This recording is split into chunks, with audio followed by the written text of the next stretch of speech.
Chris Watts, the ranting of a madman. Yeah, this is a ranting of a madman here. Christopher Lee Watts. You're looking at him, this son of a bitch here. I'm going to be name calling him. I think this is one of the sickest, most evilest, disgusting, scumbaggish persons. I can't even call him a person. Things I've ever seen or heard of in my life. My hands are sweating as I'm discussing this rant, reviewing this with you. This madman. That's what we're gonna call him. Just try to stay on that. He's a fucking madman, and we all know it. He killed his family, his 2 young daughters and his wife, and he disposed of them at his work site. This fucking guy, and he was caught on surveillance doing it. So let's go through some points here I want to point out about this fucking madman. The other woman here, we know this is the motive for these sick and despicable acts on the part of Mr. Christopher Watts here, that being Nicole Kissinger. My belief here is I strongly lean towards Nicole Kissinger providing the pills with the hydrocodone, supposing that Chris was using to make Shanann sick and to maybe hopefully miscarriage their baby Nico. That's what I believe. I believe Nicole Kissinger provided Mr. Christopher Watts with these drugs to basically poison Shanann so she may lose the baby and be sick. I believe that in my heart. The cops could not follow up on that or didn't have proof or evidence of that, even if they had the suspicions, because a lot of text messages were erased from Nicole Kissinger's cell phone by her after this crime, or after the crime, for sure. But we know this is the motive that Christopher Watts killed his family for. He wanted to start a new life with his mistress, Nicole K. But that didn't work out, did it? Let's go through this real quick. The doorbell camera footage, the last known footage of Shanann alive. Very, very creepy, scary. My heart breaks for this footage, to see this woman, beautiful, vibrant, mother, daughter. You know, it's just so heartbreaking to see this last doorbell footage, knowing what's behind that door and what's about to happen in the next hour.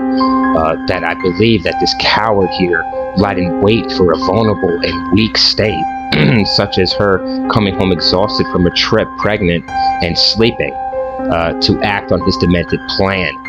No arguing. I don't believe there's any argument between them. I don't think he woke her. I think he let her sleep. He came in and he did the strangulation like he says, or the killing like he says. And that's how he is, a coward motherfucker. And he did this shit on the fly in a way, but not on the fly, because he was premeditating this. We all know that in his head to start his new life, but that's what I believe his attack was. Now this one I want to cover quickly and just erase it from my mind, which is very hard to do since I heard it. He said in a newer interview here from his jailhouse cell that he killed his kids twice. This is the most disturbing thing. This man, in this statement that he makes, even if he did something like that, he can just shut his fucking mouth, and saying shit like that is just not going to make things better.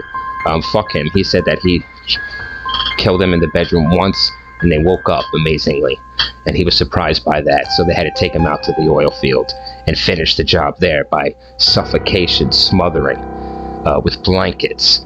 This motherfucker. Rant lies all after this, all out of control in his mind. You can see it on the internet. Millions of fucking videos, millions of views. They deserve the views. Watch them all.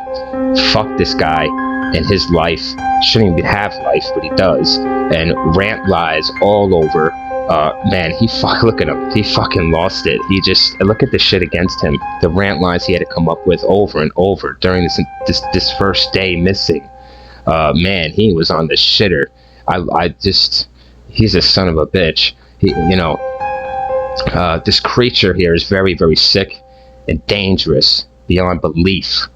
One of the most, if not the most, scary and frightening scum to ever walk this earth, perhaps.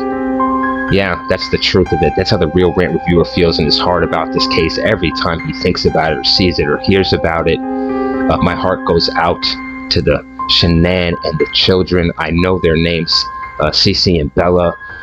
Beautiful, beautiful children, beautiful people. Shared their life with us every day. We miss them. I'm sure the family misses them. We don't miss this motherfucker, this dirty, violent, rotten-hearted person. So I went through some things here. I'm done ranting on him, but he ranted all day on the media. We know all about him. He deserves everything he gets and more. But this is my take on it. Mr. Christopher Watts, the ranting of a madman.